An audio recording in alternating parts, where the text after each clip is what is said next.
making sinkers? What are you doing? Sinkers for what? Fishing. Well, today we're going to do one of my favorite things to do in the wintertime that saves me a ton of money, and we're going to be making some sinkers. So this is just one of my sinker molds, and excuse the noise, I got the forge going, warming up. And what I've got is just old wheel weights. And I've got like a 5-gallon bucket of them. You can get these from tire shops a lot of times. Say, hey, can I have some wheel weights? I'll give you 20 bucks. They'll give you a 5-gallon bucket full a lot of times. So all I'm gonna do is put these in here and I'm gonna melt them down. And what I'm gonna be making today is pyramid sinkers. And this makes from 1.5 ounces all the way up to, I think it's 4 ounces. So you can get these molds. This is a C Palmer 351. You can get them off eBay a lot of times for like 20 or 30 bucks. And even though they're old as all get out, they work great. And I like the ones, I can show you this. I like the ones that have the holes where it forges the loop as well, or I guess molds the loop as well, so you don't have to buy the metal loops or metal rings to put in here. And I've never had one fail. They're not quite as strong, but I mean, they work great. So this is another mold that I have that I use a lot, and this is a Palmer 352. But the thing is with this one is it makes all the way, I can't even read it. It makes 2 to 8, and that's the one that I probably use the most. And today I've got a lot of 8s and 6s, and I don't have many 2s and 3s, and that's what I really need. But it's kind of nice. I got this one off eBay for like 20, 30 bucks. So, I mean, 20 or $30, you can make a lifetime of sinkers. First things first, I got this thing full, and you can use a fire. You can use, they make little ovens for this, all kinds of stuff. It works great. And you don't, it only has to get up to, I think it's, I don't remember, 800 or 900 degrees, something like that. Maybe not even that much. I'll have to look it up. I'll put it right here. I'll put what the melting temperature of lead is. But you can do this all sorts of different ways. Build your little campfire, anything. So with your wheel weights, a lot of them are going to be lead.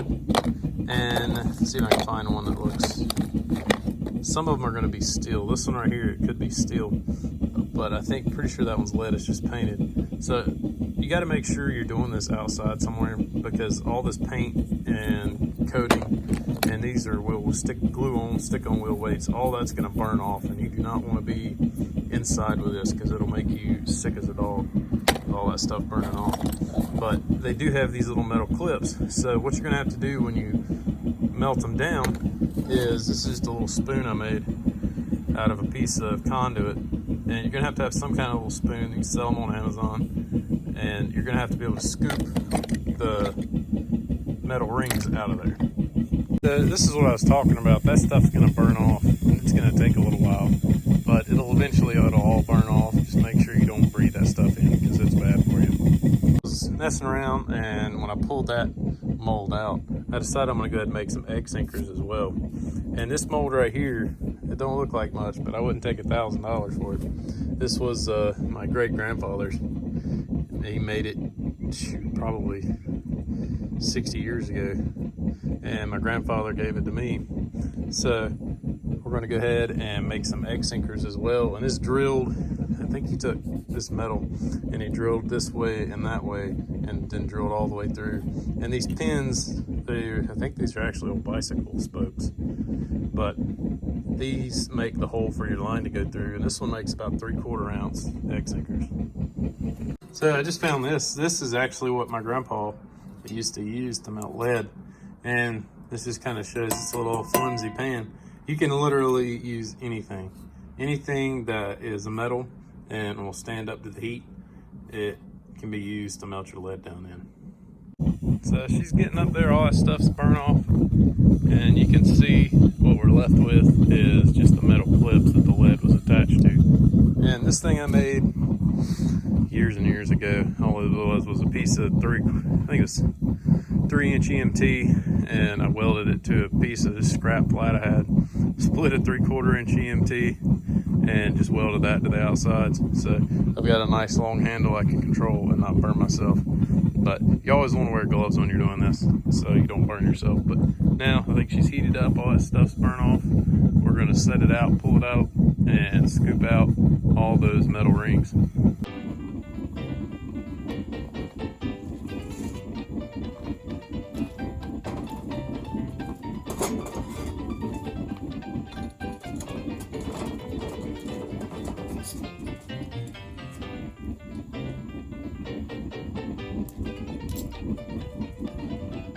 I'm gonna go ahead and keep scooping, and you're gonna be left with a layer of junk on the top of it. And I want to get all that stuff off. That's all the impurities in the lead.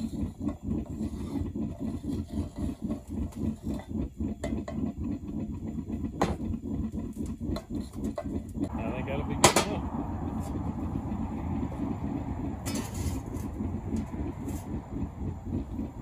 So I got it all scooped off for the most part.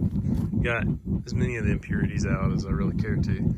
And now we've got all those little clips out. And for now, I'm just piling them up on the ground. I'll come back with a magnet. That's a good thing about these. You just get a big magnet from Harbor Freight and you can clean all those right up. Or if I had a metal trash can or metal container, I would put them in those. But for now, so pretty much that's all we need. The molds don't need anything to release the jigs. They'll release pretty well.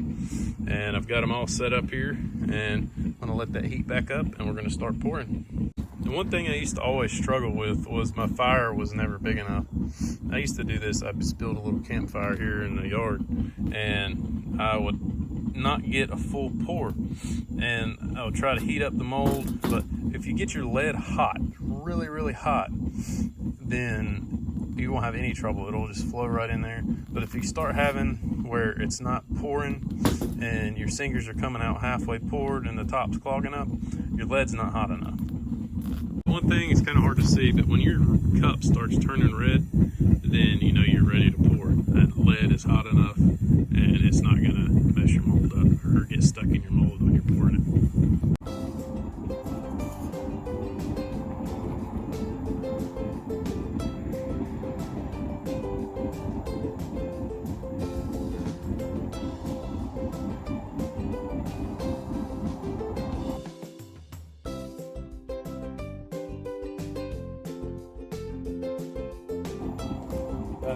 I think it's hot enough.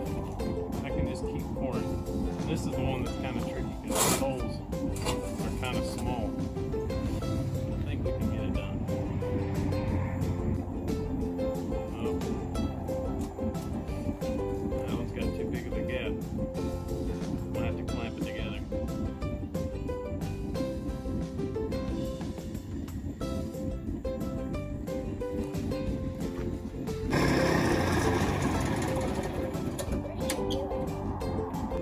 Making sinkers? What are you doing?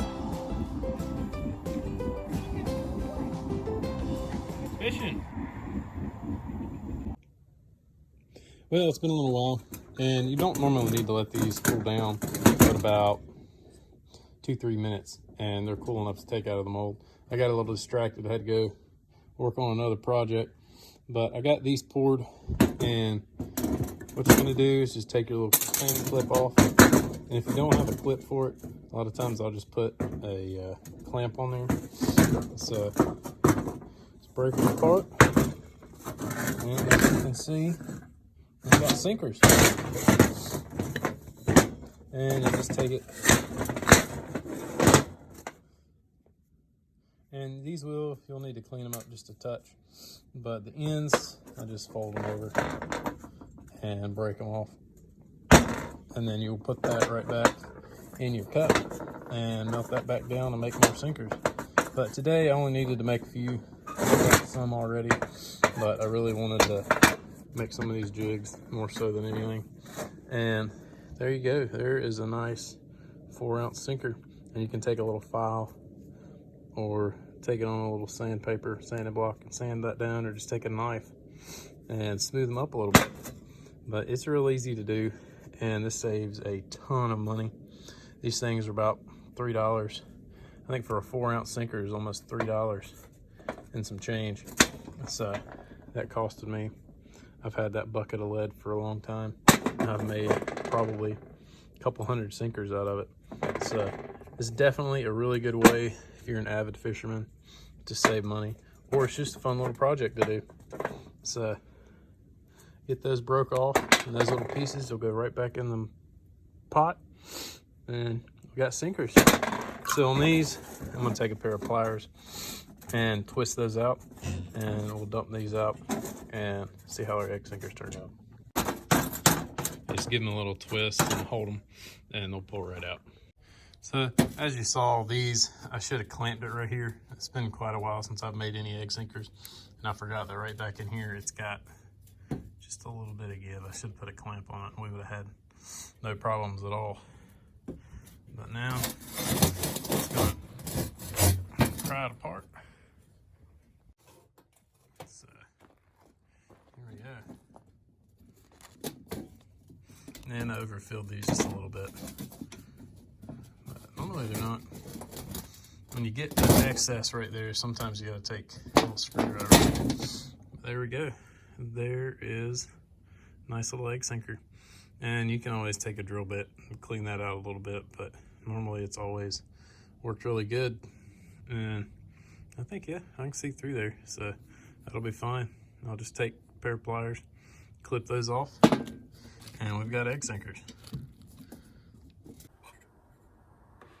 So you can use about anything to clean these up. What I do a lot of times, I'll put some 220 on my little belt sander here and just touch them up real fast, and it doesn't take but a second. It'll just throw some lead off at you, so I stand over here to the side. And it takes just a second, and you can have these things cleaned up in no time. Or you can take a pocket knife, anything. That lead's really soft, and just clean them up real quick.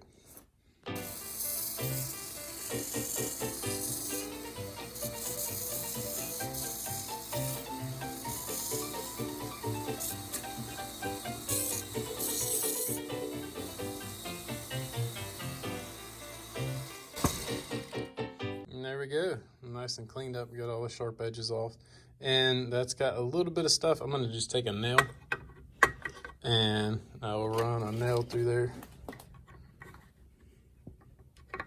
and clean all that stuff out. And now this thing is ready to fish. So now I just got to get to the beach. Well, I got them all cleaned up, and that took me all of about 30 minutes, and I could just knock them out, keep the lead going, and you can make a ton of these in about an hour and a half. But that's all I had time for today, and that's all I really wanted to do. So it's pretty easy to do. It doesn't take long at all, and you save yourself quite a bit of money, and you always have sinkers when you need them. I'll make up this winter, I'll probably make 40 or 50 of these, and that way this year coming up, every time I go to the beach, I will have all the sinkers I need. Well, I appreciate everybody watching, and I hope you'll give it a try. I definitely enjoy making my own sinkers. It's something fun just to mess around with and do, and it's just kind of rewarding to me to be able to go fishing and have what I need and know that I made it myself. And that's kind of my thing. I like to make stuff myself, and I don't sell anything. I don't sell sinkers. I don't do it as, to make money. I just do it for fun. And we'll see you next time. Appreciate you watching. Please subscribe.